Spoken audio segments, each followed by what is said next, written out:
আসসালামু আলাইকুম। বাংলা সংবাদে সবাইকে স্বাগত জানাচ্ছি। আমি চিন্তিয়া হক। শুরুতেই সংবাদ শিরোনাম। শেখ হাসিনার বিরুদ্ধে এবার শিশু হত্যার অভিযোগে মামলা। এদিকে ছাত্র আন্দোলনে হত্যাকাণ্ড আগামী সপ্তাহে আসবে জাতিসংঘের তদন্ত কমিশন। জানাবো যৌক্তিক সময় নির্বাচন দিতে হবে বললেন মুজিবুল হক চুন্নু।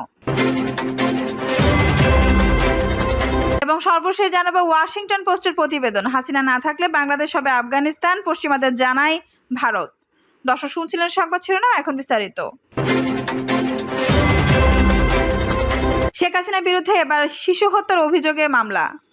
এবার রাজধানীর মোহাম্মদপুর এলাকার মাদ্রাসা ছাত্র জোবায়েদ হোসেন ইমনকে হত্যার অভিযোগে ক্ষমতাচ্যুত প্রধানমন্ত্রী শেখ হাসিনা, আওয়ামী লীগের সাধারণ সম্পাদক ওবায়দুল কাদের সহ 16 জনের বিরুদ্ধে মামলা হয়েছে। ঢাকার চিফ মেট্রোপলিটন ম্যাজিস্ট্রেট আদালতে মামলাটি করেন জোবায়েদের বাবা আব্দুল্লাহ আবু সাইদ ভুইয়া। ঢাকার সিএমএম আদালতে মামলাটি এজাহার হিসেবে রেকর্ড করতে মোহাম্মদপুর থানার ভারপ্রাপ্ত কর্মকর্তাকে নির্দেশ দিয়েছেন। ইমন হত্যা মামলা সহ শেখ হাসিনার বিরুদ্ধে এ পর্যন্ত 5টি মামলা হয়েছে। এর মধ্যে 4টি খুনের মামলা, 1টি অপহরণের মামলা। মামলার আরিজির তথ্য বলছে, গত 19 জুলাই র্যাবের হেলিকপ্টার থেকে গুলি করে শিশু জোবায়েদ হোসেনকে হত্যা করা হয়। ছাত্র জনতার গণ আন্দোলনের মুখে প্রধানমন্ত্রী শেখ হাসিনা 5 আগস্ট ক্ষমতাচ্যুত হন। পরে তার দেশ ছেড়ে ভারতে চলে যাওয়ার খবরে তার মন্ত্রিসভার সদস্য আওয়ামী লীগের নেতারা আত্মগোপনে চলে যান। কেউ কেউ দেশ ছেড়েছেন বলেও খবর এসেছে। ইতিমধ্যে আনিসুল হক, সালমান এফ রহমান, সাবেক ডেপুটি স্পিকার শামসুল হক টুকু ও সাবেক তথ্য প্রযুক্তি প্রতিমন্ত্রী জুনায়েদ আহমেদ পলককে গ্রেপ্তারের কথা জানায় পুলিশ। পরে তাদের ডিবি হেফাজতে নেওয়া হয়। জিজ্ঞাসাবাদের জন্য আদালতের মাধ্যমে আজ বৃহস্পতিবার তাদের 10 দিনের রিমান্ডে নিয়েছে পুলিশ। ছাত্র আন্দোলনে হত্যাকাণ্ড আগামী সপ্তাহে আসবে জাতিসংঘের তদন্ত কমিশন। বৈষম্যবিরোধী ছাত্র আন্দোলনে হত্যাকাণ্ডের তদন্ত শুরু করতে আগামী সপ্তাহে ঢাকায় আসছে জাতিসংঘের স্বাধীন তদন্ত কমিশন বা ফ্যাক্ট ফাইন্ডিং মিশন। বিশ্ব সংস্থাটির অর্থায়নে ও নেতৃত্বে কাজ করে স্বাধীন এই তদন্ত কমিশন। সেই সঙ্গে সময়সীমা ও কর্মপরিকল্পনা চূড়ান্ত করা হবে শীঘ্রই। বৃহস্পতিবার পররাষ্ট্র উপদেষ্টা তৌহিদ হোসেনের সঙ্গে বৈঠক শেষে জাতিসংঘের ঢাকা মিশন প্রধান গোয়েন লুইসে কথা জানান। তিনি জানান, তদন্তের জন্য আগামী সপ্তাহে বাংলাদেশে আসবে জাতিসংঘের ফ্যাক্ট ফাইন্ডিং মিশন। স্বাধীনভাবে কাজ করবে ফ্যাক্ট ফাইন্ডিং মিশন, তদন্তে অর্থায়ন করবে জাতিসংঘ। এ নিয়ে জাতিসংঘ ক্রম প্রক্রিয়া ও পরিধি ঠিক করতে কাজ করছে। এর আগে বুধবার জাতিসংঘের নেতৃত্বে বৈষম্যবিরোধী ছাত্র আন্দোলনে হত্যাকাণ্ডের তদন্ত শুরু হবে বলে জানান সংস্থাটির মানবাধিকার বিষয়ক প্রধান ভলকার তুর্ক। এ লক্ষ্যে জাতিসংঘের বিশেষজ্ঞদের একটি দল শীঘ্রই বাংলাদেশে আসবেন বলেও আশ্বাস দেন তিনি। অন্তর্বর্তী সরকারের প্রধান উপদেষ্টা ডক্টর মোহাম্মদ ইউনূসের সঙ্গে টেলিফোনে আলাপকালে তিনি এসব কথা বলেন। এ সময় নোবেল যে অর্থনীতিবিদ ডক্টর মোহাম্মদ ইউনূসের পুনর্গঠন ও মানবাধিকার সমুন্নত রাখতে জাতিসংঘের সহযোগিতা কামনা করেন। প্রধান উপদেষ্টার প্রেস ইউইং নিয়ে জানিয়েছে, প্রধান উপদেষ্টা বাংলাদেশের ছাত্র আন্দোলনের সমর্থন এবং বিক্ষোভকারীদের নজিরবিহীন হত্যাকাণ্ডের সময় শিক্ষার্থীদের অধিকারের পক্ষে দাঁড়ানোর জন্য ভলকার তুর্ক এবং জাতিসংঘ মহাসচিব অন্তোনিও গুতেরেসকে ধন্যবাদ জানায়। যৌক্তিক সময় নির্বাচন দিতে হবে বললেন মুজিবুল হক চুন্নু। জাতীয় পার্টি মহাসচিব মোহাম্মদ মুজিবুল হক চুন্নু বলেন, অন্তর্বর্তীকালীন সরকারের প্রতি পূর্ণ সমর্থন আছে। জাতীয় পার্টির একটি যৌক্তিক সময়ের মধ্যে প্রয়োজনীয় সংস্কার করে নির্বাচন দিতেও সরকারের প্রতি আহ্বান জানান তিনি। মুজিবুল হক বলেন, প্রথম কাজ হচ্ছে দেশের আইন শৃঙ্খলা ফিরিয়ে আনতে হবে। পুলিশ বাহিনীর যৌক্তিক দাবি মেনে নিতে হবে। আন্দোলনে যেসব নেতা শহীদ হয়েছে তাদের পরিবারকে ক্ষতিপূরণ দিতে হবে। একই সাথে প্রত্যেক পরিবারের অন্তত একজনের চাকরির ব্যবস্থা করতে হবে। হত্যাকারীদের বিরুদ্ধে আইনানুগ ব্যবস্থা নিতে হবে। থানা লুট ও পুলিশ হত্যায় জড়িতদের বিরুদ্ধে ও আইনানুগ ব্যবস্থা নিতে হবে। নির্বাচন পদ্ধতি পরিবর্তন করে আনুপাতিক হারে নির্বাচনের ব্যবস্থা করতে হবে। নির্বাচন কমিশন, দুর্নীতি দমন কমিশন, পাবলিক সার্ভিস কমিশন সহ সাংবিধানিক সকল প্রতিষ্ঠানের প্রয়োজনীয় সংস্কার ও প্রতিষ্ঠানগুলোকে প্রভাবমুক্ত করতে হবে। বিচার বিভাগের পরিপূর্ণ সেপারেশনের ব্যবস্থা এবং উচ্চ আদালতে বিচারপতি নিয়োগের আইন করতে হবে। তিনি বলেন, বর্তমান সংসদীয় পদ্ধতিতে প্রধানমন্ত্রী একক ক্ষমতা কমিয়ে রাষ্ট্রপতি ও সংসদের মধ্যে ক্ষমতা ভারসাম্যের সৃষ্টি করতে হবে। একজন নাগরিক যেন 2 বারের বেশি প্রধানমন্ত্রী হতে না পারেন। আবার যিনি প্রধানমন্ত্রী হবেন তিনি যেন সংসদ নেতা না হতে পারেন। সংবিধানের 70 অনুচ্ছেদের প্রয়োজনীয় সংস্কারের করা এবং সংসদীয় স্থায়ী কমিটির ক্ষমতা বৃদ্ধি করতে হবে। তিনি বলেন, গত 15 বছরে দুর্নীতিবাজ মন্ত্রী, এমপি, আমলা, পুলিশ সহ সবার দুর্নীতি তদন্ত করে তাদের আইনের আওতায় আনতে হবে। আইনের মাধ্যমে পাচার হওয়া টাকা দেশে ফিরিয়ে আনার ব্যবস্থা করতে হবে। উপরোক্ত এবং দেশের রাজনৈতিক শক্তি ও সরকার যদি আরও স্কয়ার প্রয়োজনে মনে করবেন তা সম্পূর্ণ করে যৌক্তিক সময়ের মধ্যে নির্বাচনের দাবিও জানান জাতীয় পার্টির মহাসচিব।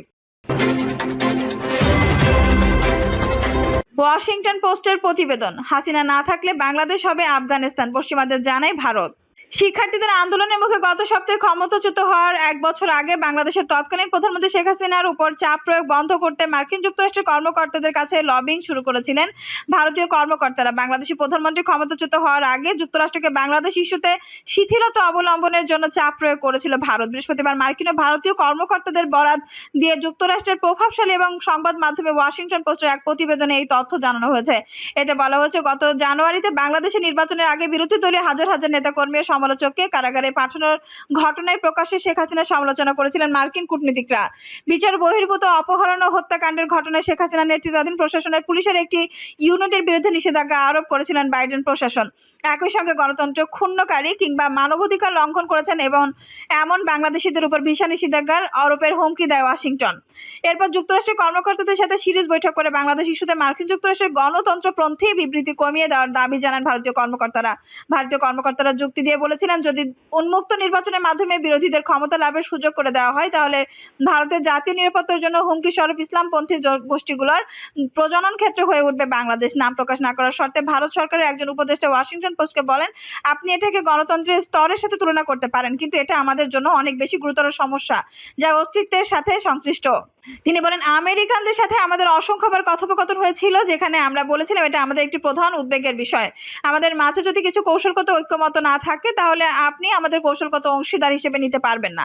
শেষ পর্যন্ত জো বাইডেন প্রশাসন বাংলাদেশ ইস্যুতে সমালোচনা যথেষ্ট পরিমাণে কমিয়ে দেয় এবং শেখ হাসিনা সরকারের বিরুদ্ধে পরবর্তী নিষেধাজ্ঞা হুমকি স্থগিত করে, যা বাংলাদেশের অনেককে হতাশ করে। মার্কিন কর্মকর্তারা বলেছেন, এটা অনেকটা নিষ্পত্তিমূলক সিদ্ধান্ত।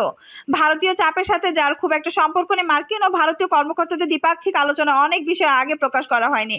গত 5 আগস্ট বিক্ষোভকারীরা সেনাবাহিনীর কারফিউ এর আদেশ উপেক্ষা করে শেখ হাসিনা সরকারের বাসভবন অভিমুখে পদযাত্রা শুরু করার পর বাংলাদেশের প্রধানমন্ত্রী ভারতে পালিয়ে যেতে বাধ্য হয়েছেন। এখন নয়াদিল্লি, ওয়াশিংটন উভয় পক্ষের নীতি নির্ধারকরা বাংলাদেশকে ভুলভাবে মোকাবেলা করছেন কিনা সেই বিষয়ে মুখোমুখি হতে বাধ্য হয়েছেন। বাংলাদেশে সর্বদা ভারসাম্যমূলক কাজ করতে হয়, কারণ এমন অনেক জায়গায় রয়েছে যেখানকার পরিস্থিতি জটিল এবং আপনি অংশীদারদের সাথে এমনভাবে কাজ করতে চান যা আমেরিকান জনগণ বা প্রত্যাশা করে তার সাথে সামঞ্জস্যপূর্ণ নয়। বলেন মার্কিন এক কর্মকর্তা, যিনি সাক্ষাৎকার দেওয়া আরও কয়েকজনের মতো বিষয়টি কূটনৈতিক সংবেদনশীলতার সাথে কারণে নাম প্রকাশ না করার শর্তে কথা বলেছেন। গত জানুয়ারি নির্বাচনের আগে কয়েক মাস বাংলাদেশকে কিভাবে সামলাতে হবে তা নিয়ে মার্কিন সরকারের মধ্যে বিভেদ দেখা দেয়। বাংলাদেশ নিযুক্ত তৎকালীন রাষ্ট্রদূত পিটার হাস এবং দূতাবাস ও পররাষ্ট্র দপ্তরের অন্যান্য কর্মকর্তারা শেখ হাসিনার বিরুদ্ধে কঠোর অবস্থানের পক্ষে যুক্তি দিয়েছিলেন। বিশেষ করে মার্কিন প্রেসিডেন্ট জো বাইডেন তখন গণতন্ত্র পুনরুদ্ধারের মার্কিন পররাষ্ট্র নীতির জোর প্রচারণা চালিয়ে আসায় দেশটির কর্মকর্তা বাংলাদেশ ইস্যুতে কঠোর অবস্থানের পক্ষে তাদের মত দিয়েছিলেন বলে বিষয়টির সাথে সংশ্লিষ্ট কর্মকর্তারা জানিয়েছেন। রাষ্ট্রদূত পিটার হাস অবসরে যাওয়ার এই বিষয়ে মন্তব্য করতে রাজি হননি বলে জানিয়েছে ওয়াশিংটন পোস্ট। শেখ হাসিনা অনুসারীরা পিটার হাস সহ মার্কিন কূটনীতিকদের হুমকি দিয়েছিলেন, যে কারণে দূতাবাসের কর্মীদের নিরাপত্তা ঝুঁকিপূর্ণ হয়ে উঠেছিল। সেই সময় মার্কিন কর্মকর্তাদের অনেকে মনে করেছিলেন শেখ হাসিনাকে বিচ্ছিন্ন করে খুব বেশি লাভ হবে না। হোয়াইট হাউসের কিছু কর্মকর্তা ভারতের বিরোধিতা করার নেতিবাচক দিকেও বিবেচনায় নিয়েছিলেন। শেখ হাসিনার উপর যাতে চাপ কমিয়ে দেওয়া যায় সেই বিষয়ে মার্কিন যুক্তরাষ্ট্রের কাছে একাধিকবার আহ্বান জানিয়েছিলেন ভারতীয় কর্মকর্তারা। এই বিষয়ে সম্পর্কে অবগত কর্মকর্তারা বলেছেন, বাংলাদেশ ইস্যুতে আলোচনা করার জন্য গত বছরের নভেম্বর ভারতের পররাষ্ট্রমন্ত্রী এস জয়শঙ্কর, প্রতিরক্ষা মন্ত্রী রাজনাথ সিংহ নয়াদিল্লিতে মার্কিন পররাষ্ট্রমন্ত্রী অ্যান্টনি ব্লিনকন ও প্রতিরক্ষা মন্ত্রী লয়েড অস্টিনের সাথে বৈঠক করেছিলেন। ভারতের জাতীয় নিরাপত্তা উপদেষ্টা অজিত দোভাল ও সেই সময় ওয়াশিংটন সফরে বাংলাদেশের বিষয়ে যুক্তরাষ্ট্রের শীর্ষ কর্মকর্তাদের সাথে আলোচনায় গুরুত্বপূর্ণ ভূমিকা পালন করেন বলে জানিয়েছেন মার্কিন এক কর্মকর্তা। তিনি বলেন, বাংলাদেশের প্রতি মার্কিন দৃষ্টিভঙ্গি সর্বদা উভয় দেশের মূল্যবোধের সাথে সামঞ্জস্যপূর্ণ রাখার চেষ্টা করা হয়েছিল এবং আমরা অনেক অনুষ্ঠানে প্রকাশ্যে যেসব বিষয় সম্পর্কে কথা বলেছি কিন্তু বাস্তবতা সম্পর্কে আমরা বাস্তববাদী, কারণ বাংলাদেশের পরিস্থিতি অত্যন্ত জটিল এবং সেখানে অনেকের স্বার্থ আছে, আমাদেরও স্বার্থ আছে এবং অন্যান্য দেশেরও স্বার্থ আছে। মার্কিন এই কর্মকর্তা বলেন, বাংলাদেশের প্রশাসনের সাথে সংশ্লিষ্ট থাকার জন্য আমাদের একটি গঠনমূলক উপায় খুঁজে বের করার চেষ্টা করতে হবে, যেমনটি আমরা সব জায়গায় করি। আমাদের নীতি উভয় দেশের সেসব স্বার্থের মাঝে ভারসাম্য রক্ষা করার চেষ্টা চেয়েও অনেক বেশি। ভারতের জন্য বাংলাদেশের সাম্প্রতিক নাটকীয় ঘটনাবলী শেখ হাসিনার দর্শকব্যাপী সর্বাত্মক বাজির বিষয়টি তুলে ধরছে। এমনকি শেখ হাসিনা স্বৈরাচারী ও অজনপ্রিয় হয়ে ওঠার পরও তার প্রতি সমর্থন অব্যাহত রাখার বেকায়দায় পড়েছে। ভারত আর মার্কিন যুক্তরাষ্ট্রের জন্য বাংলাদেশের চলমান ঘটনা প্রবাহ ক্রমবর্ধমান দ্বিধা তৈরি করেছে। যদিও বাইডেন প্রশাসন চীনকে মোকাবেলায় গুরুত্বপূর্ণ অংশীদার হিসেবে দেখে ভারতকে। ওয়াশিংটন পোস্ট লিখেছে, প্রধানমন্ত্রী নরেন্দ্র মোদীর ভারতকে দক্ষিণ এশিয়ার ছোট প্রতিবেশী দেশগুলোতে হস্তক্ষেপকারী ও কট্টর জাতীয়তাবাদী দেশ হিসেবে দেখা হয়। গত জানুয়ারিতে বিরোধী দলীয় অনেক নেতাকর্মীকে কারাগারে পাঠিয়ে কিংবা আত্মগোপনে যেতে বাধ্য করে নির্বাচন অনুষ্ঠানের আয়োজন করেন শেখ হাসিনা।